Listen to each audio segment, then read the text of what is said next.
distinguished chairman, ladies and gentlemen. Looking at human rights in the Arctic, one would expect that democratic and rich states would be able to present top-level performance when it comes to the realization of international human rights and governance standards. After all, these are minimum standards of human rights that most of the Arctic states are eager to promote and export to the rest of the world. We could talk about human rights aspects of the environment, of climate change, possible conflict situations and so on, but I'll be focusing now on the rights of indigenous peoples.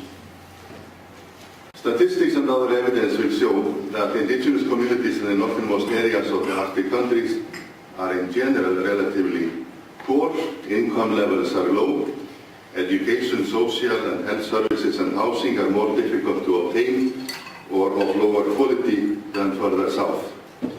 Many of the communities are underrepresented or even non-represented in faraway capitals. Still, their areas are rich in natural resources, and these are geopolitically and strategically important. The retreat of ice with the opening of transportation routes and improved access to natural resources lends new emphasis to this importance. A close examination of the performance in relation to the rights of indigenous peoples is less than encouraging.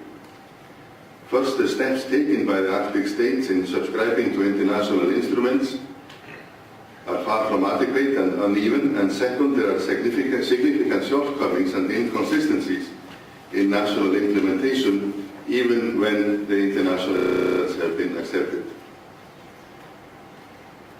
As to the acceptance of international texts that are most relevant to the rights of indigenous peoples and the corresponding monitoring procedures, I'll make a little survey which reveals some glaring omissions and restrictions. The Convention concerning Indigenous and Tribal Peoples, the ILO Convention number 169, is the only international human rights treaty specifically addressing indigenous rights, notably the rights to land and natural resources and political and economic self-management. Its express purpose is to recognize the aspirations of these peoples to exercise control over their own institutions, ways of life, and economic development. Only Denmark and Norway among the Arctic states have ratified the convention, and it can be argued that Denmark did so for the wrong reasons. The International Covenant on Civil and Political Rights has many relevant articles, in particular Article 27, which the Human Rights Committee, the monitoring body for the Covenant, has elevated to the provision most frequently employed in case law to the benefit of indigenous groups, including cases from Canada, Finland and Sweden. All the Arctic states have ratified the Covenant, and all of them except the USA have ratified its optional protocol, which allows the committee to receive complaints from individuals, in fact also individuals speaking on behalf of groups, against state parties. The USA has not ratified the International Covenant on Economic, Social and Cultural Rights, with a series of relevant articles on issues like education, health, security and housing, and none of the Arctic states have ratified the optional protocol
Country visits by the thematic special monitoring procedures of the Human Rights Council, and among them would be the Special Rapporteur on Indigenous Rights.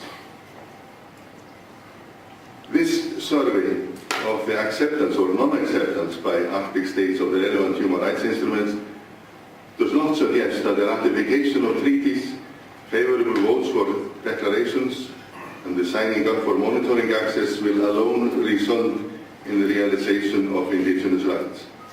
It does suggest, however, that such action would signal political willingness and often constitute a step on the road to improvements in performance. And the survey clearly indicates that too often, too many of the Arctic states are lagging behind on the formal steps concerning realization at home. When the UN General Assembly in 2007 adopted the Declaration on Indigenous Rights, several states asked for the floor to explain their votes.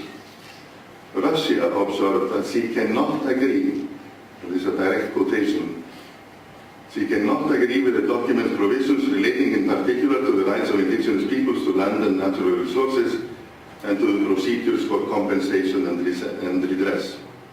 And Sweden stated, and again I quote, the Sami and other indigenous peoples must have the right to influence, and I underline influence, the use of land and natural resources that are important for their survival.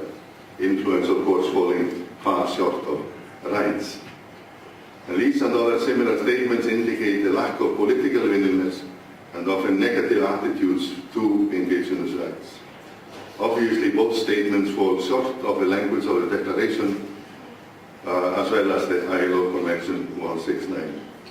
These same or similar attitudes also help explain why the draft Nordic Sami Conventions has not been adopted.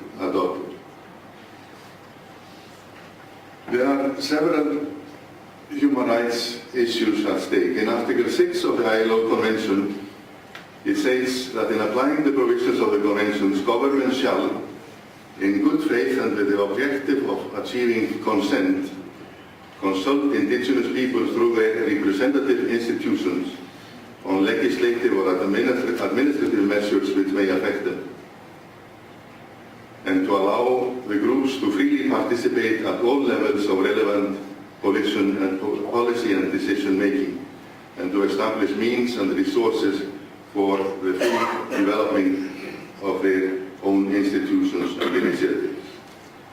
In Article 7 of the Convention, it says that indigenous people shall have the right to decide their own priorities for the process of development and to exercise control to the extent possible over their own economic, social and cultural development.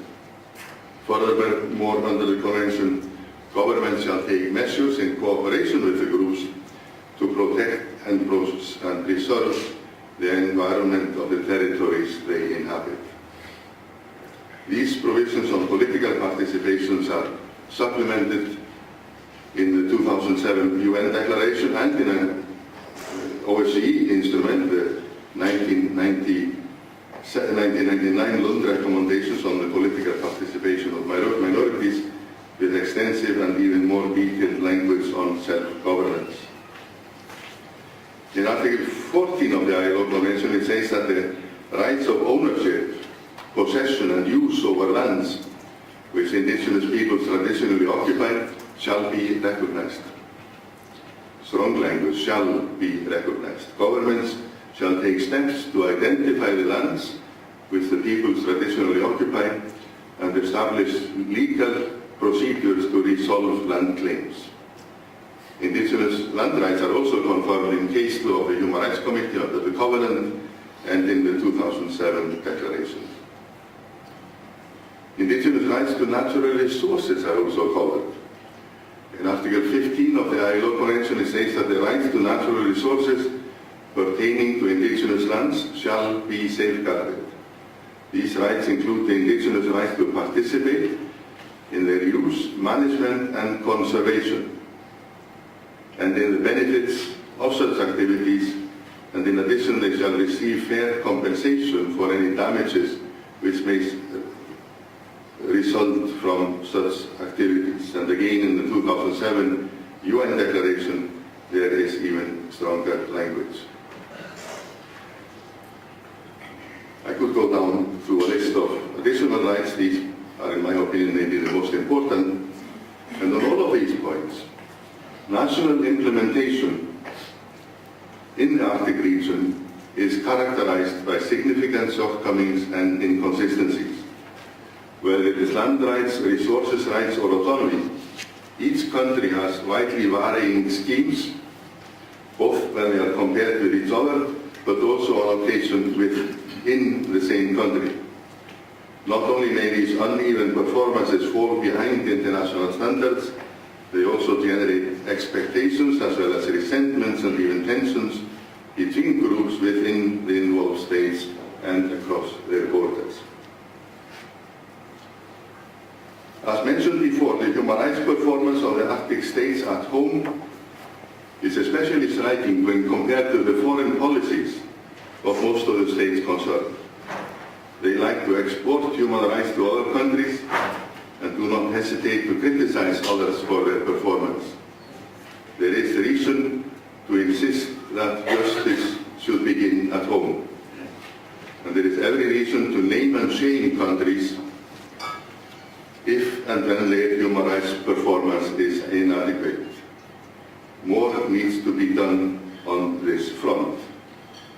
There are only occasional references to Arctic states, to Arctic issues in state reporting to the various human rights treaty bodies and to the Human Rights Council Universal Periodic Review.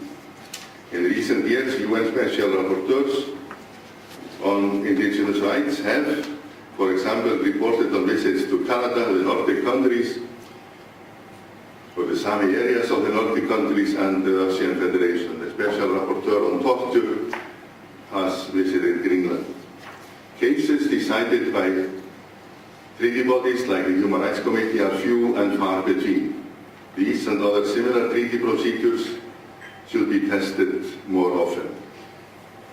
For activating these monitoring instances, popular involvement is required. Self-help is crucial. Domestic performance must be tested in national courts, and appeals to international monitoring instances and scrutiny by NGOs should be pursued much more rigorously by both individuals and groups, and if and when cases are lost at home. Much more needs to be done and can be done, and indigenous groups and NGOs have to lobby on multiple national, regional and global fronts, and here academics can also be helpful. This is true for indigenous organizations, but also the general human rights NGOs like Amnesty and Human Rights Watch. And finally, there is one intergovernmental organization that actually could and should do more to focus on human rights in the Arctic, and that's the Arctic Council. Having granted indigenous peoples the status of permanent participants, the Council has already taken one important step, but it can only be seen as a beginning. Many of the issues on their agenda have human rights components that should be taken into account, but human rights, including indigenous rights, should also constitute separate agenda items. And when I chose the title for this presentation, Human Rights on Ice, was of course in line with the overall theme of the conference, but to some degree this survey includes human rights in this area are somewhat frozen. Thank you.